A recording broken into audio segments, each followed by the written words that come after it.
Oiê, tudo bem por aí? E mais uma vez estamos aqui nesse estúdio para gravar um episódio. E hoje eu tô aqui com uma pessoa muito especial que tem uma missão incrível na vida de crianças e adolescentes e gera uma transformação nessas famílias que eu já há muitos anos escuto essas histórias. Todas as vezes eu me emociono com elas.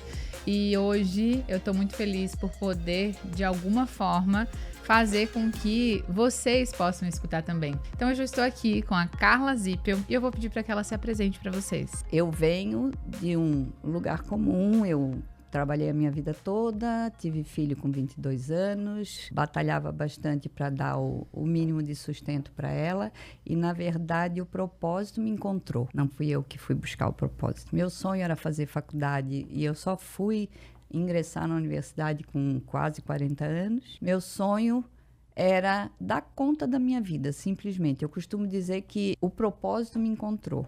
A missão veio para mim, porque eu nem sabia que eu seria capaz de alguma coisa, até porque eu acho que eu nem sabia o que significava a missão naquela época, né? E foi trazida para mim como um extra, como uma renda extra, a princípio. Se transformou na razão da minha vida até hoje.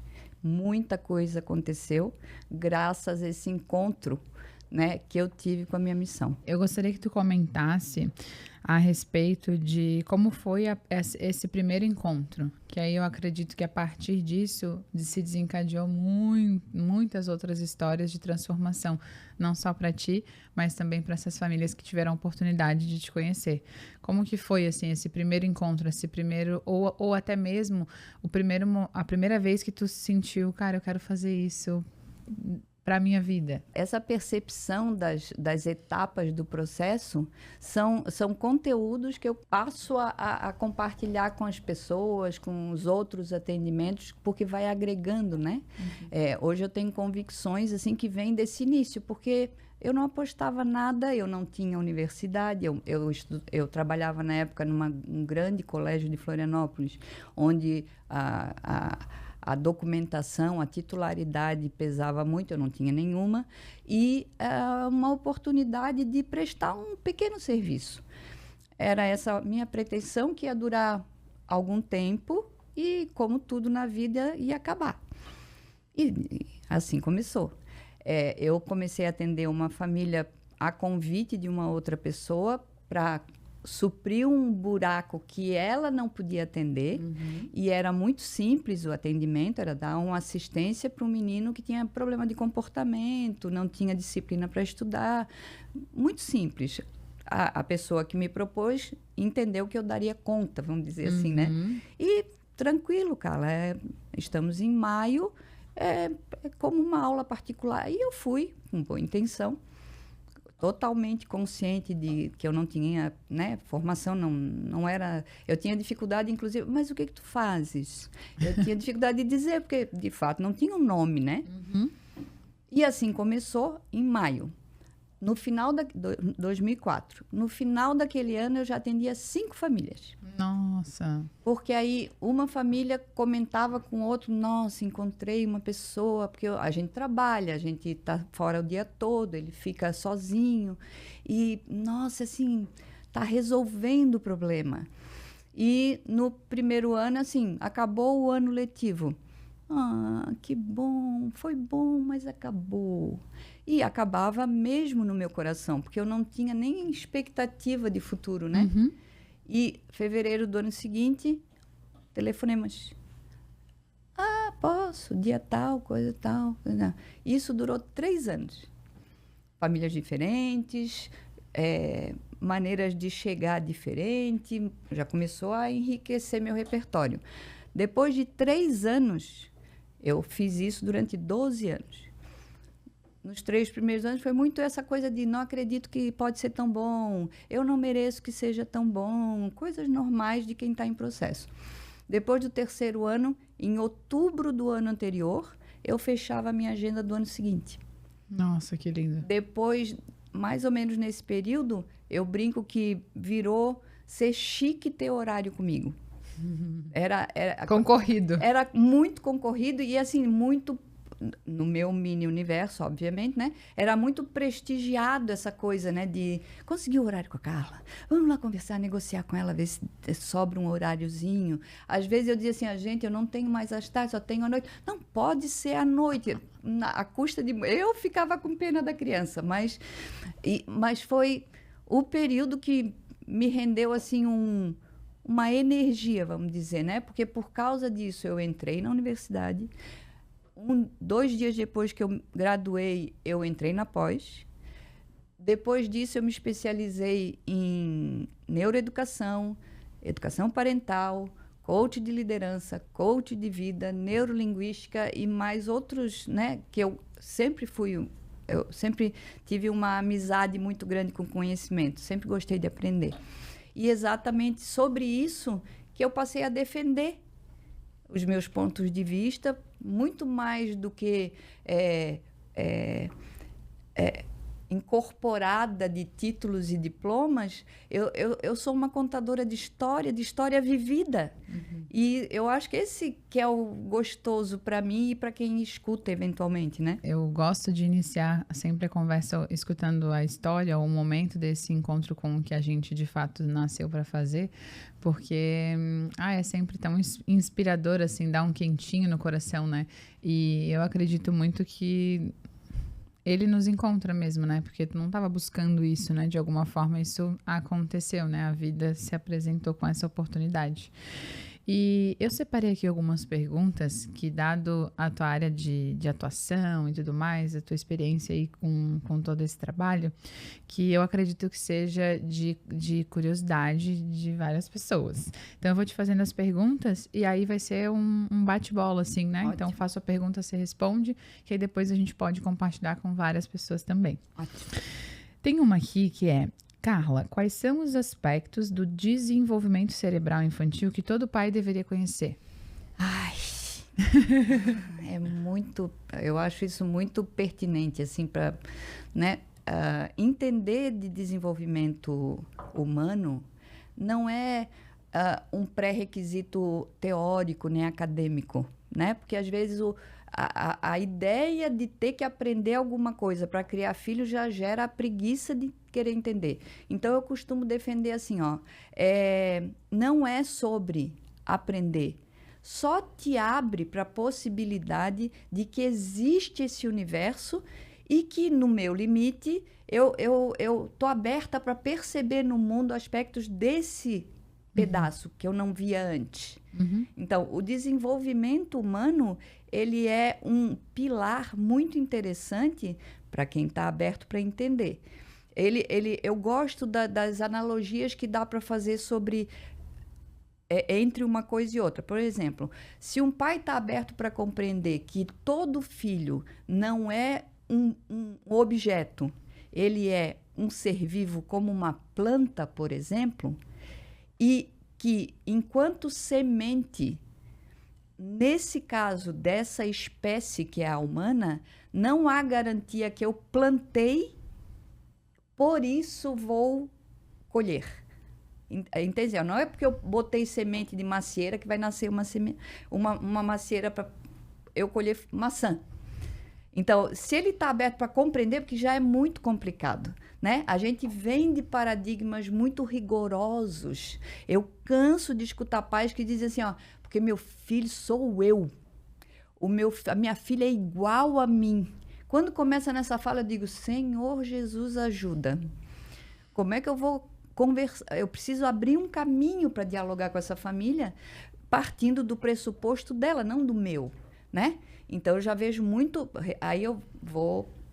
Aí tem estratégias, experiências, e é isso... Para conseguir chegar essa é a minha proposta, nessa consciência, né? Principalmente nos adultos. Na criança é terreno fértil. Eles Quando eu abertos. Chego na criança, ela está com esse portalzinho todo. Tudo é novidade, tudo é bem-vindo, tudo é acolhido. Aí fica muito mais fácil. E pelo o que tu comentou a respeito, né, de quando existe essa fala de que é igual a mim, enfim, percebe-se uma ausência de identidade, né, dessa criança, de talvez uma contribuição para que ela crie a sua própria identidade. De que maneira que tu aborda isso? Então, na verdade, assim,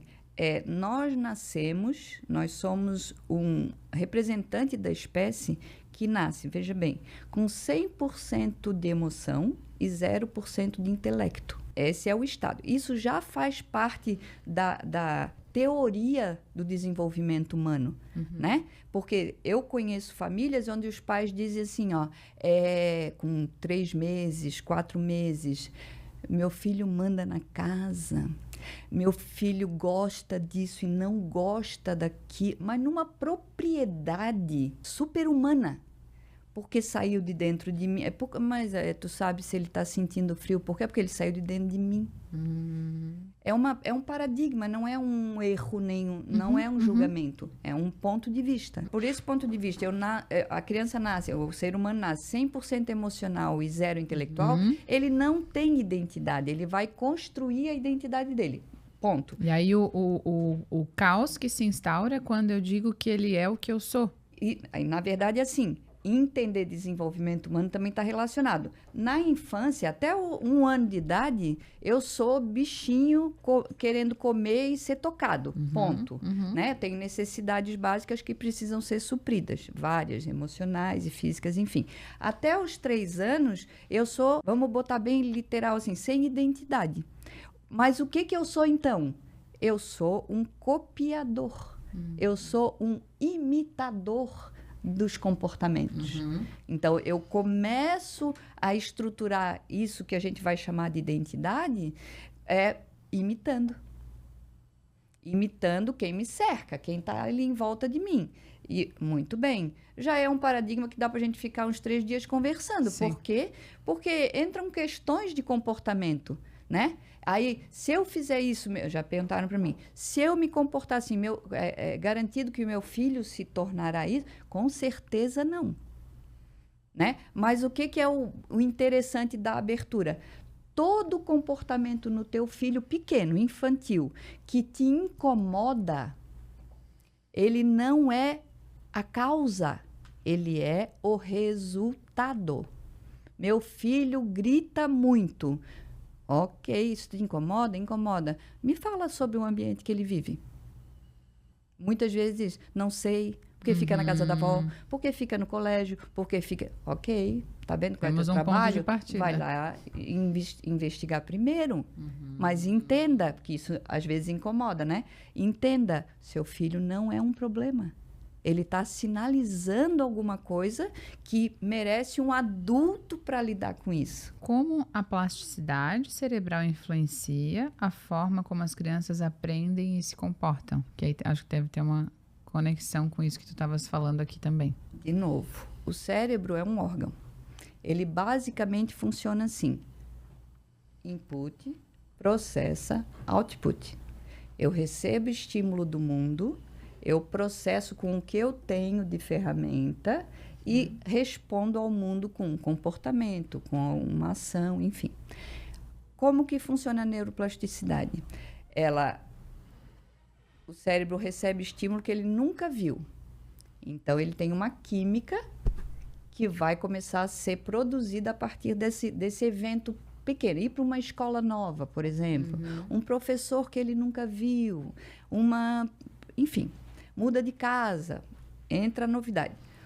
O cérebro nunca passou por aquela experiência.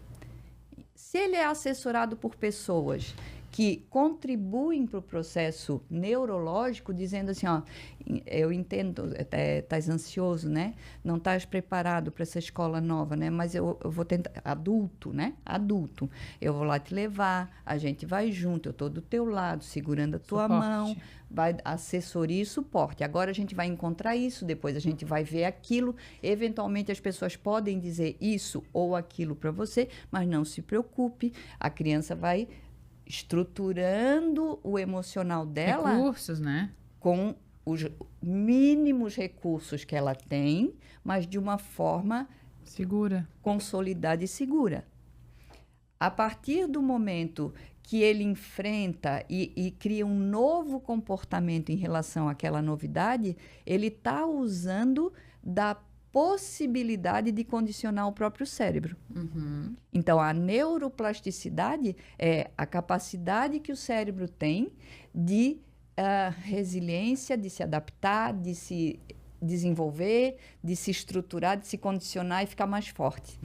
Basicamente, na infância, muito intensamente, na adolescência, muito vigorosamente, porque aí são outros estímulos, e na idade adulta, ele vai tirando os excessos, eliminando o que não faz mais Fazendo sentido. as escolhas, mas ele precisou de alguma forma daquilo durante... Isso que eu não preciso mais, ele põe de lado, aí degenera e morre, como tudo, é só um órgão, na verdade, né? Antes a gente comentava sobre essa tua conexão com a neurociência, né? E tem uma pergunta aqui que é: o que a neurociência diz sobre a importância do vínculo emocional e do afeto no desenvolvimento do cérebro infantil? Que tem conexão também com o que tu estavas falando, mas talvez até trazer algum exemplo de alguma situação vivida por ti também nos teus atendimentos, com famílias. Eu acho que também vai ajudar a responder a pergunta, mas também as pessoas entenderem de maneira mais prática. Tá. Em linhas gerais, eu hoje entendo que o conhecimento ele é um insumo, ele é uma possibilidade, ele não é a resposta, ele não é a solução, não é sobre isso. O conhecimento, em linhas muito gerais, é a ferramenta do adulto. Quanto mais ele compreende a abrangência do universo que ele vive, né? Eu tenho vários personagens, vários papéis, e eu preciso, diante dessa variedade de papéis, uma diversidade de ferramenta. Porque eu não posso usar a mesma ferramenta em qualquer ambiente, né? Isso é ser adulto, é se adaptar, é usar a inteligência. Para que eu me torne um adulto assim, eu preciso de treinamento. Então, existe uma lógica que diz assim: no terreno fértil, se eu sou bem treinado, eu vou chegar na próxima etapa do superestimulado diferente daquele que chega no vazio, sem nada. Se eu tenho essa estimulação controlada, porque, por exemplo, existem funções neurológicas que vão chegar na idade adulta sem estarem completas. A maturidade, de maneira geral, das funções do nosso cérebro só se completam com 25, 27 anos. Eu costumo dizer assim, diante dos atendimentos que eu faço hoje, que eles se comparam a pequenos gêniozinhos, eu acredito que esse número já baixou de maturidade.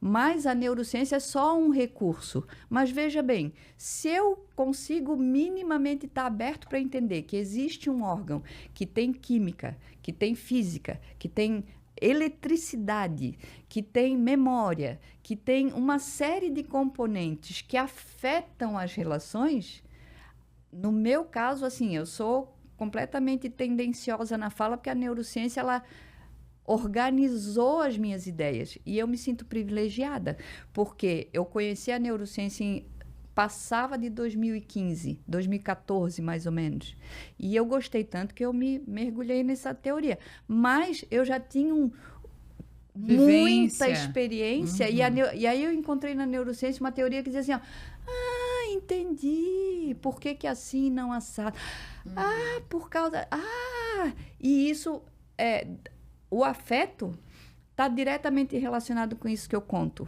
Porque, assim, a segurança e a clareza da necessidade do propósito de uma criança. Você está indo para a escola, é o primeiro ano, a professora ela vai ensinar você letrinhas e números. A criança já vai com outra... Não.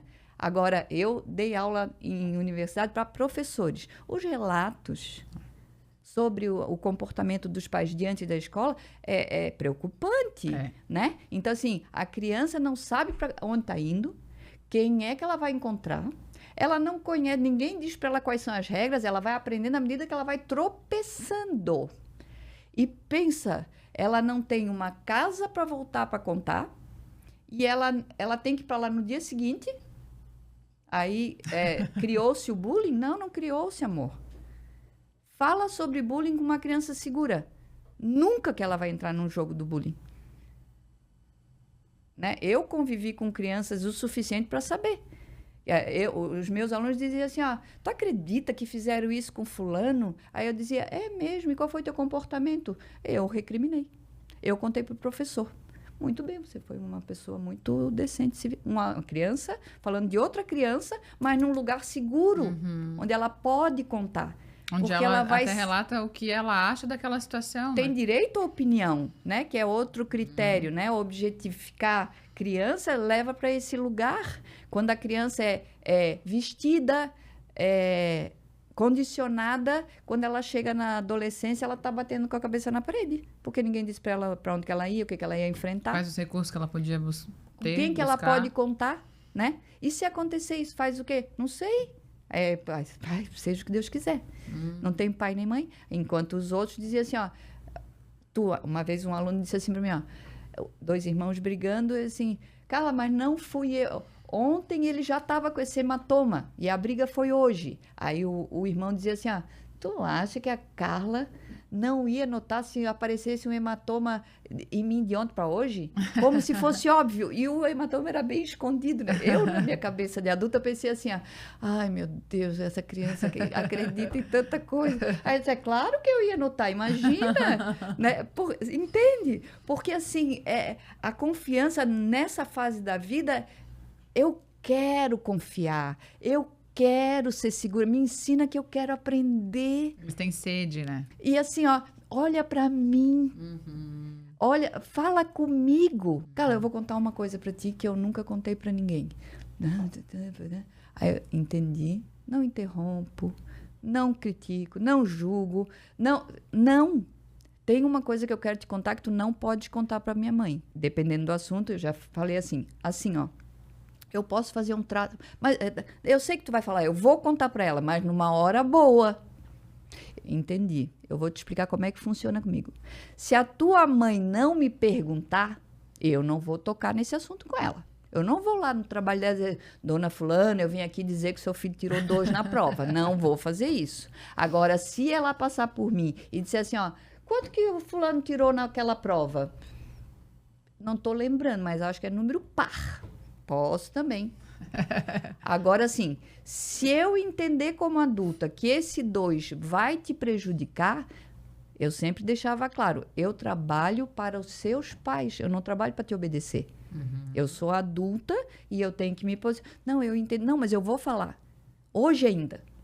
Isso dá teu jeito, porque se aconteceu já de ter... Entende como é diferente um adulto que se expõe com clareza, mas não abre mão de do que é importante. E do que é, de valor, de caráter, de comportamento. Né? Eu não posso fazer isso, mas eu posso fazer. Se a pessoa não me perguntar, eu não falo. Então tá. Se for algo sério, eu vou precisar. Se vai te complicar, eu vou falar. Eu vou falar. E nesse caso, eu já passei por essa situação. Eu preciso falar. E eu vou te explicar. Pode ser que a pessoa te magoe quando ela vier abordar esse assunto contigo, mas tu dá o problema, mas tu também o que pode acontecer. Sugere a solução. Vai lá, baixa a cabeça. Tu errou, não errou? Então vai lá, baixa a cabeça humildemente, põe o bracinho para trás e assim, fiz, admito, eu mereço tudo que o senhor vai fazer. Cara, já vai diminuir o castigo em uns 70%. E a pessoa confiava em mim, afeto de novo, ia firme, forte, vivendo. Porque aquela experiência do enfrentamento virou memória dele, não minha. Ele viveu, ele foi lá e fez. E ele futuramente vai ter recurso para lidar com isso quando isso acontecer de novo? Eu já fiz uma vez. Já não é novidade. Porque vai acontecer na vida de se frustrar, de errar, e aí como é que lida com isso, Exatamente. Né? Inclusive, assim, um outro recurso bem interessante de preparação é dizer, vai piorar. Ano que vem vai ser mais pesado do que esse ano. Então, os pais parece que querem poupar os filhos, né? Então, é uma coisa que eu penso assim, ó, não é uma coisa que precisa ser ensinada para adulto, porque é muita pretensão, ninguém ensina ninguém, cada um tem seu repertório de problemas. Mas, no mínimo, precisa ser falado, precisa ser divulgado. Não com o propósito de alguém sabe para alguém que não sabe. Com o propósito de provocar reflexão. O meu propósito hoje, como educadora parental, está muito mais relacionado a provocar reflexão e nunca não instigar a olhar para mim como fonte, porque eu acho que não é producente. Entende? Mas a minha missão é provocar reflexão. A pessoa que te escuta tem a oportunidade de repensar e refletir, como tu mesmo comentou, e tomar consciência de comportamentos que talvez ela só vem repetindo um padrão e ela nem sabe porque ela faz o que ela faz. Exatamente. Ninguém diz pra ela também como é que era ser mãe, como é que era ser pai, ela só tá ali, Não é? né, no olho do furacão e talvez nunca parou pra pensar sobre isso, né? Em quanta coisa envolve esse processo e o que é de responsabilidade dela que ela pode contribuir para que essa criança seja mais autoconfiante, mais segura e que parte do meio que ela está inserida com as pessoas que ela convive.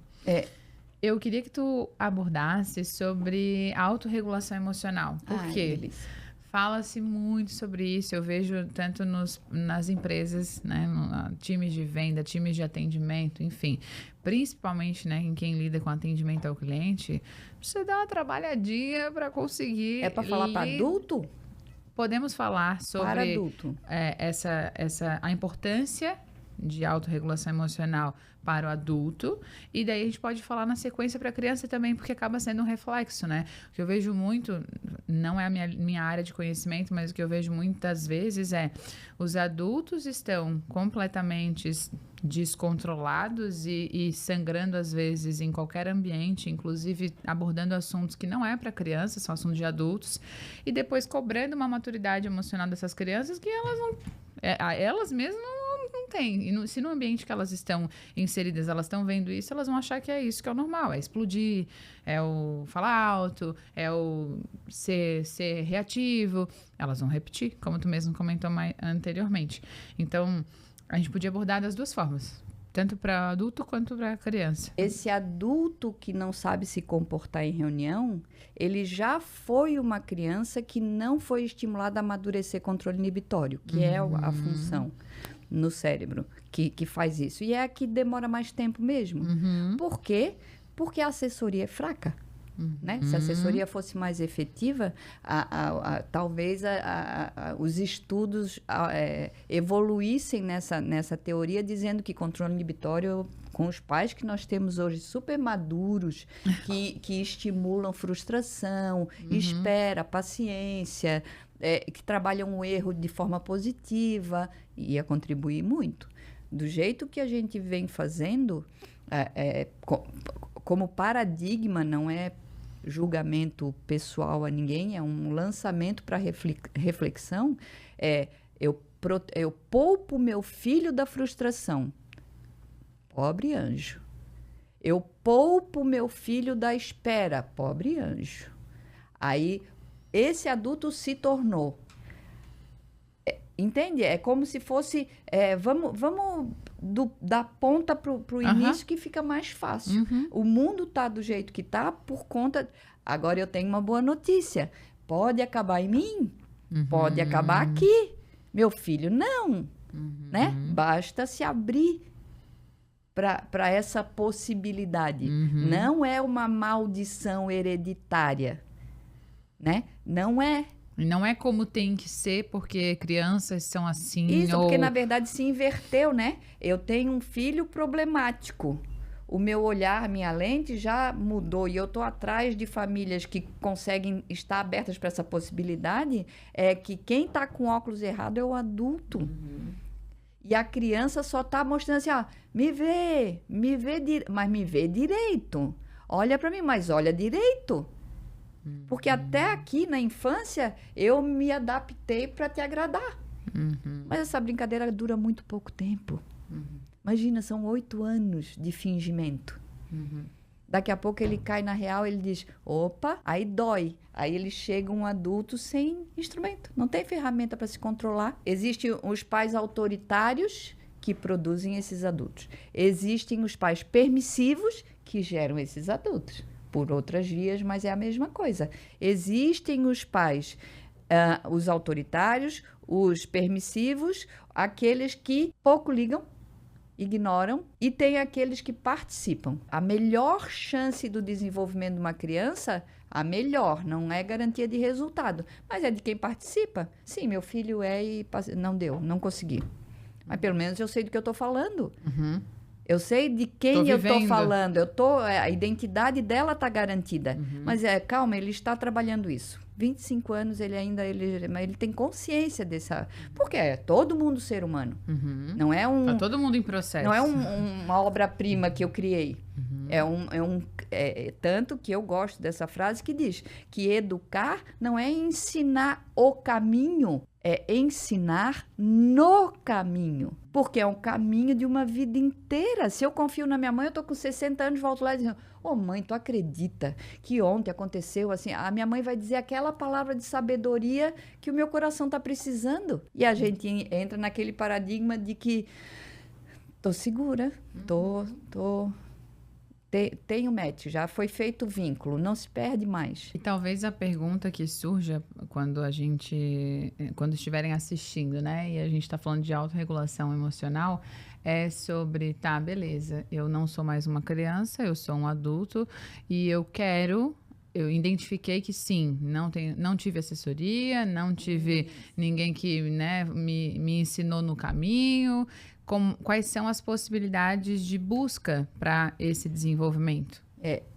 Eu gosto, essa ferramenta é a base da teoria do coaching, né? Primeiro eu tenho que admitir, já é um grande passo. Aceitar. Às vezes o passo mais importante é aceitar. O segundo passo é entender, ok, onde é que eu tô agora? Porque às vezes só adulto não é suficiente. Às vezes eu preciso, pelo menos, de uma observação no cenário para entender em que lugar que eu estou, em que momento. E qual é a minha motivação? Eu vou me controlar emocionalmente para quê mesmo? Se eu não sei, ok, precisamos, né? Existe na espécie humana o fator relacional.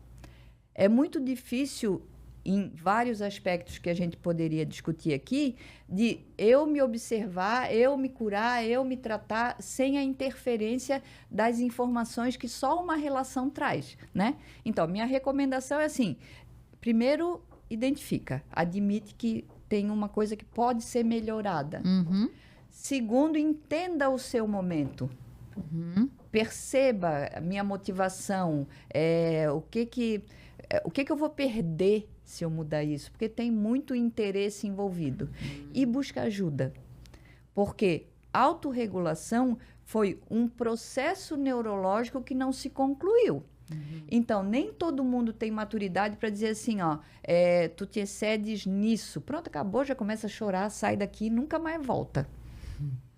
Não é fácil lidar com adulto imaturo, né? Precisa ter uma expertise para chegar ali, né? Então, assim, por isso que eu preciso, a profissional, para chegar no resultado, precisa de um pré-requisito. Eu já entendo isso, eu já vejo isso, eu já vi aquilo, já perdi muito, já podia ter crescido mais, não cresci. Reconhecer. E estou vendo que porque eu rio demais, falo muita bobagem, conto muita piada, choro muito, sentimento demais, ou não consigo focar. Não assumo erro, me justifico o tempo inteiro. Critico todo mundo, faço fofoca, minto.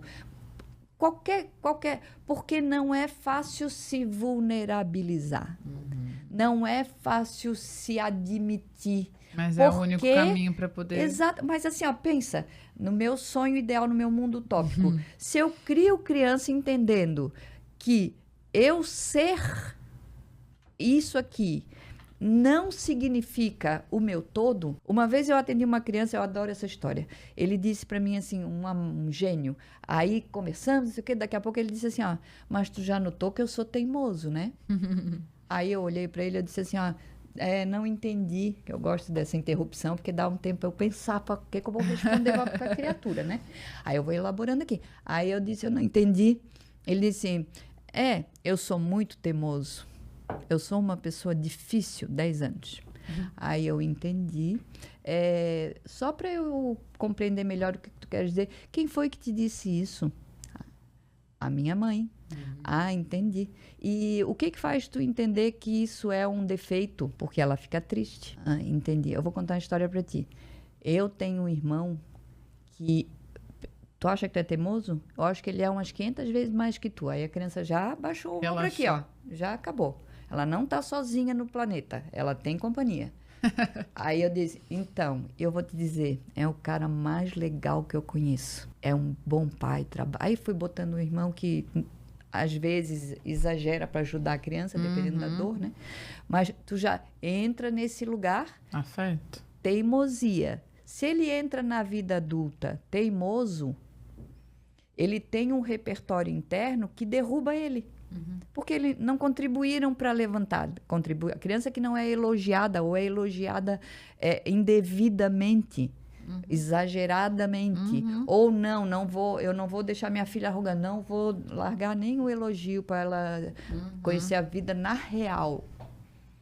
Tudo falta de conhecimento em desenvolvimento humano. Porque a infância pode liberar, pode entregar o que tu tem, bom ou ruim, que a criança vai, porque ela está terra fértil. Começa a controlar a entrega na pré-adolescência. Já começa a estabelecer alguns... Na adolescência, cala a boca. Agora é ali, ó. Boas perguntas. Se tu fez o servicinho direito, na adolescência quando abrir a boca, só faz pergunta. Nada além. Entende? Quando a gente vai compreendendo a dinâmica, mas aí, né, pré-requisito, eu tenho que ter observado, eu tenho que saber quem meu filho é, mas a escola diz quem meu filho é. Eu atendi muitas famílias que eu me vi obrigada a dizer assim, ó, tu compreende o quanto é complicado dialogar se a professora sabe mais do teu filho mais do que tu? Aí aquele pai já tinha me contratado, então ele já estava aberto para, né, possibilidade de já tínhamos feito os de combinados. uma discussãozinha aqui. Aí a pessoa parava para pensar. Então, é assim mesmo que tu queres ser? Porque se ela diz, não, Carla, a vida é assim, eu me recolho a minha insignificância, eu sou mera funcionária. Só que, né, de novo, quem me chamava já estava aberto para conversar. Então, eu vivia experiências assim, ó, muito doidas, muito... Quer dizer, eu não acredito que essa mãe tá me ligando às 6 da manhã dizendo que a fulaninha diz que não vai para aula. E eu tinha assim... Eu não era ninguém, efetivamente, naquela família, né? Mas já tinha vínculo de confiança e apoio. Me ajuda, o que é que eu faço? Experimenta isso aqui. Eu já conhecia a filha, ela conhecia, a gente trocava uma... Entendeu? Tudo que acontece na idade adulta tem que partir de uma prerrogativa de incômodo. Eu estou perdendo dinheiro, perdendo prestígio, perdendo reputação, perdendo namorada, perdendo amigo, não sei. A partir de um incômodo, eu tenho que estar aberto para dizer, isso pode ser um problema e eu preciso de ajuda. Às vezes ajuda teórica, às vezes ajuda relacional, às vezes ajuda profissional. Às vezes um bom amigo diz, cara, eu já ia te contar isso faz tempo, mas pô, tu é chato pra caramba. Pô, tu mente demais, meu amigo. Ninguém nunca falou pra ele. Tu é muito mentiroso, cara. Ninguém nunca disse pra ele. Não é uma questão de julgamento. É uma questão de entrega pro cara para ele pensar sobre. E eu costumo atender dizendo assim, ó, eu não sou dona da verdade. Eu posso te dizer o que eu estou percebendo aqui na nossa conversa. Que é só um quadradinho. Eu não estou vendo o resto todo. Isso é contigo. Mas o que eu posso fazer toda razão tu tens. Porque nossa, que poder. Claro, né? É a mesma coisa. Tem que evocar algumas coisas. Às vezes, o profissional que está ali querendo entregar uma coisa e bombardeado pela falta de autocontrole, ou ele desenvolve ferramentas para, interromper aquela criança, aquele cérebro imaturo no controle inibitório, ou ele agrega no pacote dele alguma outra fala de uma outra pessoa que ajude a sair desse lugar aqui. Porque senão fica uma coisa muito... Eu acho, tu pensa, eu acredito... E não tem crescimento, não tem evolução. Não agrega, não contribui, né? E eu gostaria que tu abordasse... a gente está vivendo num momento onde tem uma grande influência da tecnologia, onde, enfim, é novo... são gerações diferentes convivendo, como desde que o mundo existe, Sim, né? É só sim. agora a gente vivendo a nossa era, mas isso já existe desde que o mundo é mundo. Sim.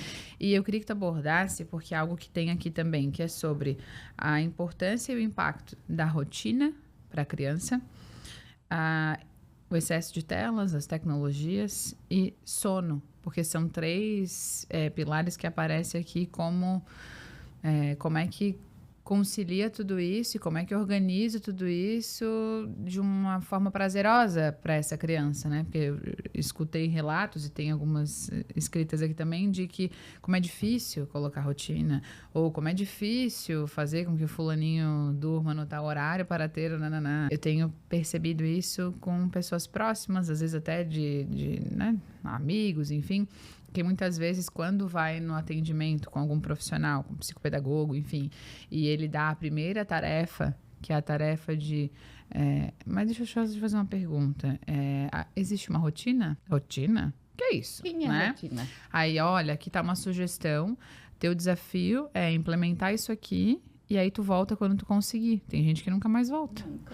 Tem gente, e aí, umas assim, 3 vidas para voltar, inclusive. então, assim, eu queria que tu abordasse isso, porque o que eu percebo, né? Talvez o maior desafio esteja em quando não é sobre a criança, como tu comentou, mas eu vou ter que ter uma rotina, eu vou ter que me organizar, eu vou ter que organizar o meu tempo para que eu tenha tempo de qualidade com essa criança, porque afinal de contas a escola não é um depósito de crianças, né?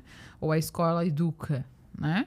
E aí eu acho que seria bacana tu abordar sobre esses 3 pilares, assim, né? Tecnologia, sono e rotina. Depende da idade com quem eu estou falando, né? Então, se eu estou falando de uma criança, imagina que a gente parte de um pressuposto. Os pais não são responsáveis por uma construção. Eles são treinadores de uma matéria-prima que já está lá. Se eu treino para uma direção, que eu nunca falei em rotina, nunca estabeleci rotina para não fugir do teu assunto. Eu nunca tive, porque meus pais não tinham, eu não sei nem do que se trata. Estão falando agora, diz que é importante, tem que botar no Instagram, inclusive. E nananana, eu não treinei meu filho para lá. Em algum ponto acontece uma questão, um problema, alguma coisa, que a palavra rotina vem à tona. Uma palavra que eu nunca vivi, que eu nunca treinei, meu filho não conhece. Que eu também não tenho. Que eu também não tenho. E é sobre isso. A gente, via de regra, o adulto se comporta assim. Se eu tenho onde colocar responsabilidade para me aliviar, se eu tenho um filho... Querida, prato cheio. A gente diz, eu não durmo porque meu filho, eu não sei mais o que fazer com excesso, ele só come porcaria. Aí força-se o terapeuta a ironia, né? Porque aí a gente cai naquele lugar que diz assim, teu filho está trabalhando 3 anos, 4 anos, ele está ganhando dinheiro como mesmo, né? É supermercado, ele está indo no supermercado comprar besteirinha. Quem que compra? Quem é que está abastecendo a porta da besteirinha? Né? Então, adultos precisam estar abertos, primeiro para vulnerabilizar. Não fui treinado para virar adulto. Não fui preparado para ser mãe. Isso não é demérito. Isso é a verdade. Ninguém foi.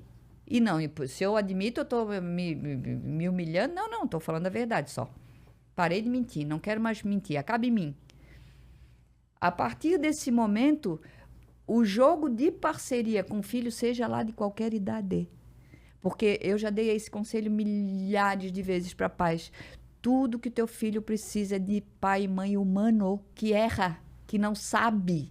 Vamos junto, filhão. Eu não sabia, agora vamos tentar, me ajuda que eu te ajudo. É tudo que uma criança precisa, ver humanidade nos pais. Às vezes, o adolescente diz assim, não sabe fazer, mas ele tenta pra caramba. já é amor puro. Não é resultado, não é performance. É sentimento. Verdade. Né? Então, vamos voltar para a rotina. Não treinei meu filho, não fui treinado, não sei o que significa. O que acontece? As pessoas querem, ou eu tenho a rotina, Eu não tenho nada. que eu não sei nem do que se trata, ou então vamos voltar para a bagunça que era antes, que lá eu dava conta. Nenhuma questão é simples e rápida de responder, né? Principalmente em se tratando de relacionamentos. Sim. Né? Mas, em regra, sim, para ajudar e não só criar mais tumulto. O cérebro, ele se estimula a partir de 3 pilares: novidade, diversidade e desafio crescente. O que significa? Nunca ouvi rotina. Vamos começar. Começamos por onde? No básico. De hoje em diante, eu, adulto, vou entender primeiro em mim o que é rotina para poder repassar. Não funciona antes. Mas aí meu filho vai perder muito, então te agiliza, adulto. Teu filho vai perder muito, então te agiliza. Tu consegue agilizar, o teu filho não consegue. Não sabe nem o que é isso. Não, né? Então, adulto vai, agiliza adulto. Então, começa. Todo dia eu vou lavar a louça, todo dia eu vou isso aqui, vou beber água, vou coisa, vou... Não. Primeiro comunicado a partir de qualquer start. Nesta casa, as regras mudaram. A partir de hoje, uma vez eu falei isso num grupo de mães, uma mãe disse assim, eu entendo tudo que tu estás falando, acredito em tudo. Se eu chegar em casa e disser isso, o fulaninho de 9 anos de idade, ele vai me chamar de louca. Entendi, mãe. Qual é o problema dele te chamar de louca? Aí ela ficou meio sem gracinha. Então, mas eu dou o problema, mas dou a solução. Ela começou a rir. Aí eu falei assim, tu vai chegar e vai dizer assim, a partir de hoje, nessa casa, uma coisa lá que era importante para ela. Não se faz mais isso, vai se passar a fazer isso. Aí ele vai olhar para dentro e dizer, mas nunca foi assim. Então, verdade? Super, é isso mesmo, que bom. Sempre soube que tu és um cara inteligente. É isso aí, filhão. Nunca foi porque a mamãe não entendia. Mas agora eu entendi que isso vai ser bom para todo mundo. E todo mundo dessa casa vai entrar nessa regra nova. Começando por mim. É outro papo. Começando por mim. E esse menino, essa pessoa, vai virar teu fiscal até ele chegar na adolescência, uma namorada, um carro e sumir da tua vida. Porque no primeiro vacilo que tu der, ele vai dizer assim, ó, e aí? Agora eu não preciso mais obedecer a regra, né? Porque tu quebraste, entendeu? É bem esse jogo aí. Então, assim, ó, tem tanta coisa pra gente fazer e manter para validar a construção do nosso filho e a gente fica se preocupando com absoluta perfeição, que nunca vai acontecer. Por que eu tenho a utopia de que a criança siga uma rotina que eu não dou conta de seguir, né? Aí a casa caiu, amor. Chama confusão emocional. A casa caiu legal, assim. Coitada da pessoa. Tá. E aí, pra gente fechar essa, tu falou da rotina, aí o sono entra nessa questão também, e telas, essa questão da tecnologia em relação. Mesma coisa, as telas são... Ninguém vai voltar no tempo, nem acabar com tecnologia, né? Neurologicamente, e não sou eu que estou falando, a ciência diz, quanto mais eu puder, e aí vai da criatividade do adulto, da maturidade do adulto. Gente, como é que eu faço? Vai brincar com ele. Oferece outra coisa. Na infância é a coisa mais fácil de fazer. Não, eu percebo que eles trocam. Trocam porque existem adultos permissivos que dizem, enquanto tá aqui, eu tô aproveitando para fazer, aproveita esse tempinho para fazer tal coisa. Não, mas eu digo, eles trocam, eu vejo assim, nas crianças que tenho por perto, que eles trocam qualquer coisa por isso Pela aqui. tela? Tipo assim, eu deixo isso aqui pra ir jogar bola contigo. Eu deixo isso aqui, porque isso aqui é tédio. Tipo assim, não tenho nada pra fazer, não tem ninguém pra brincar comigo. E não é então eu nem vou ficar aqui. e não é nem por um recurso emocional apropriado, não. É porque a tela, ela vai trabalhar e afetar uma região do cérebro que nem é tão legal. Ela é até morna, ela é chata, ela não ativa grandes Vários coisas. estímulos, né? Não, agora vai jogar bola. Uhum. Vai praticar um esporte. Jogar um jogo Vai de te tabuleiro. desafiar a fazer tal coisa. Vai passear com um amigo. Uhum. Estimula tantas áreas do cérebro e a química que é produzida é totalmente diferente, né? Uma química que envolve atividade física é uma química de saúde, de estímulo, de vou para cima. A da tela é vou para baixo, né? É pouco ainda, sempre vai ser pouco, é dopamina. A dopamina é aquela que eu preciso mais, eu quero mais, eu quero mais. Aí eu fico cada vez, eu acho que é para cá, não tenho assessoria mesmo, né? Aí eu me tranco e entro na tela. Porque eu desconheço, não sou estimulada a um ambiente melhor que aquele, mais estimulante que aquele. Oferece para tu ver se não larga, Com certeza. né? E larga sem Felizão. sem dó. Eu trabalho com adolescentes recentemente e o relato deles é assim, ó. Enquanto eu não conheci o futebol, eu estava lá. Era muita tela mesmo. Mas hoje não dá tempo, O Carla. meu sobrinho... Não dá tempo. Ele começou a fazer futebol faz alguns meses, né?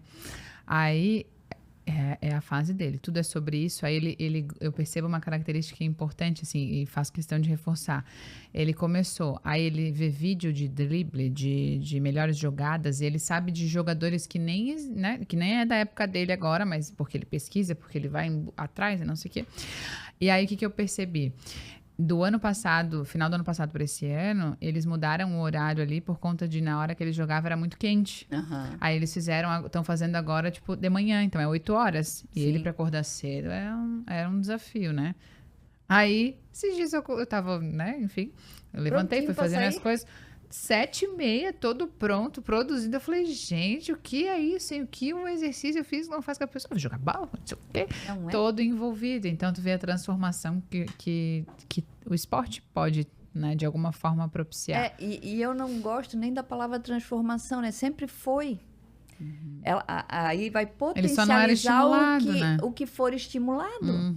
Se a criança entender que ela não é importante naquela casa, que ela não tem função naquela casa e que o que esperam é que ela fique quietinha na frente de uma tela, ela não vai fazer assim porque ela está desejando ou porque ela quer.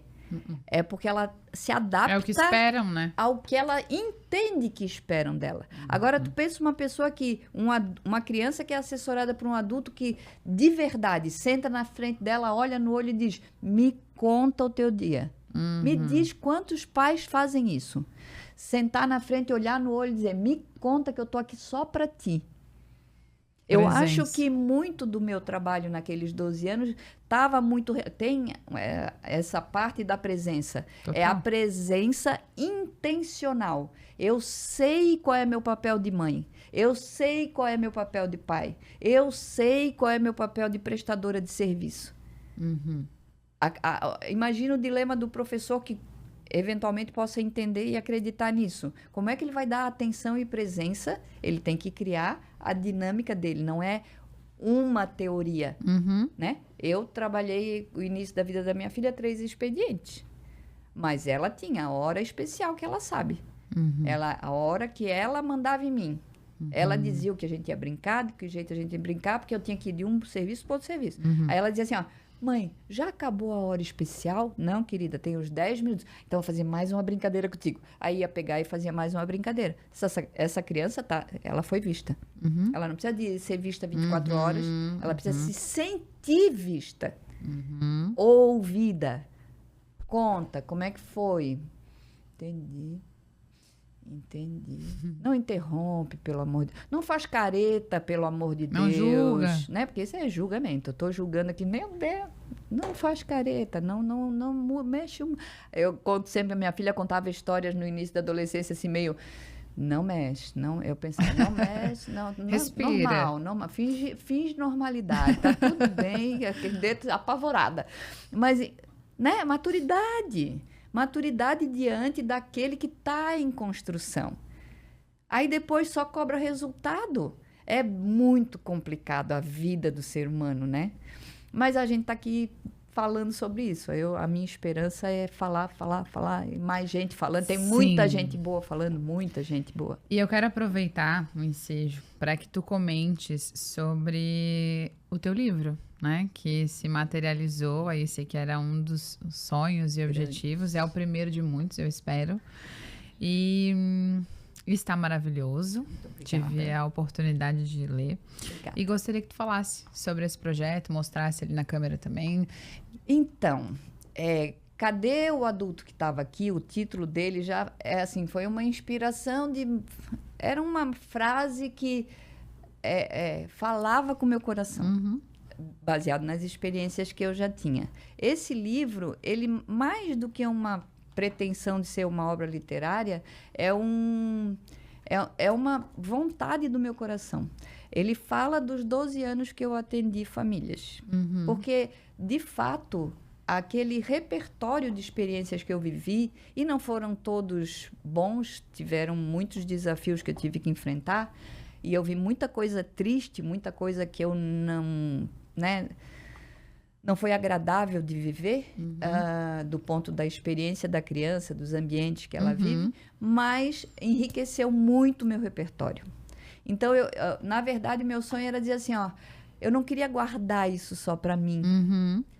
Eu queria que as pessoas soubessem que é assim que funciona. Porque nos 12 anos eu tive o privilégio, alguns excelentes educadores da minha cidade falavam, né? Que eu vivia o ideal do professor, da pedagogia. Porque eu trabalhava numa escola como administrativa, assim, né? Nada frente de sala de aula, nada disso.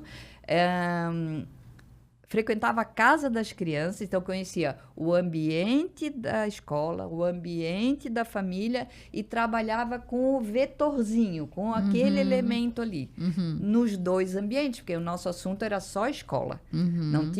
Eu não ia com outra pretensão. Eu falava de organização de estudo, estudar para a prova, fazer trabalho, esse era o meu repertório.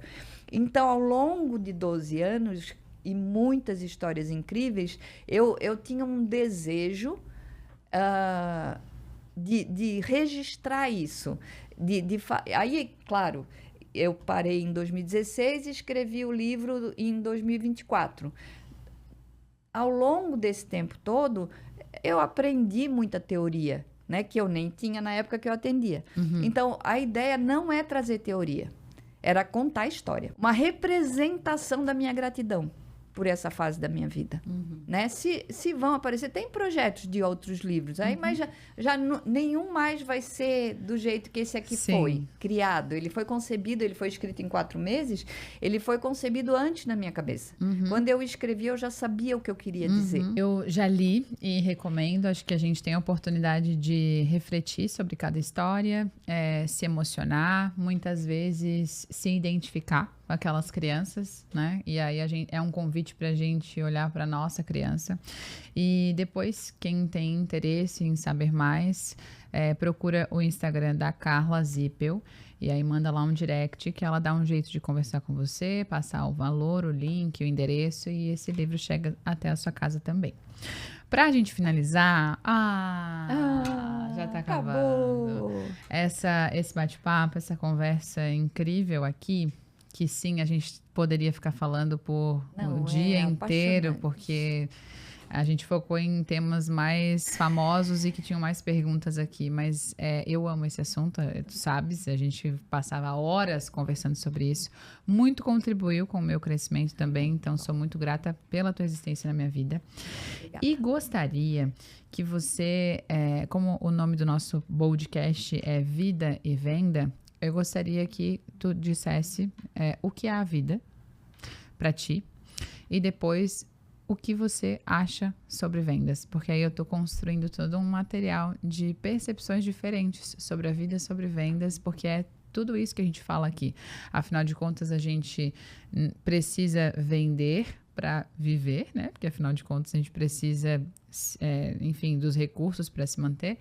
E a gente não vende, não trabalha, não existe se a gente não tiver vida, né? Então, por isso, essa conexão. Só existe o momento presente. É uma lição muito interessante, principalmente nos dias atuais, onde a gente evita sintomas de futuro e evita sintomas de passado. Regra geral, eu abro uma página em branco todos os dias quando eu acordo. Faço um levantamento de como foi esse dia no final do dia, me recupero com uma boa noite de sono e começo uma página nova no dia seguinte. Isso, para mim, é a vida. É um colecionar de hoje, né? Eu tenho hoje, eu faço hoje legal. Amanhã vira hoje, eu vivo um hoje legal. E assim, eu construo um patrimônio. A respeito de vida e vendas, é inevitável em todos os setores da vida, né? Porque depende da referência, cada um de nós é um produto, né? A gente vende o que a gente acredita, o que a gente defende, as nossas convicções, as nossas opiniões. A gente é um produto. E na relação, a gente se vende melhor. Então, a gente cuida das relações, se aproxima de quem se aproxima do nosso sonho e se afasta daquele que nos afasta do nosso sonho. Isso é um critério de vida e esse produto vai se aglutinando com produtos semelhantes, com metas semelhantes e fica muito mais fácil, né, de viver a vida no presente se eu tenho cada dia enriquecido com relações.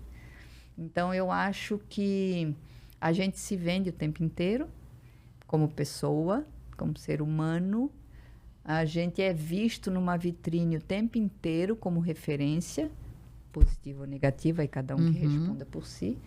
E definitivamente a vida é maravilhosa para ser experimentada, né?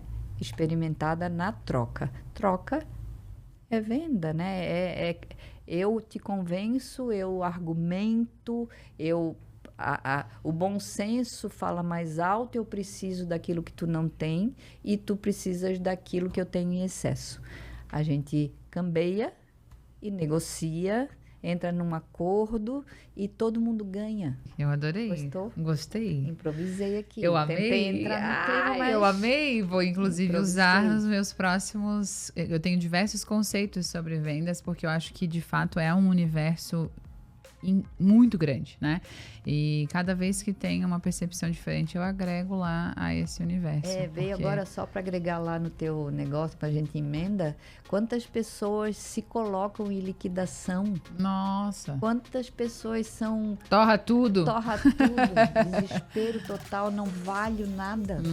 Tô me vendendo por trocado, tô me entregando facinho, assim, sem me valorizar. Não vou porque não mereço. Né? Então, nessa de venda, demanda também valor.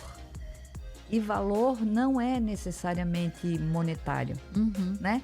Talvez gosto de pensar que valor é o que não tem preço. Exato. E nessa demanda, a vida está repleta de experiências que vão aumentar ou diminuir essa percepção da gente mesmo, né? Perfeito. Quero te agradecer pela oportunidade.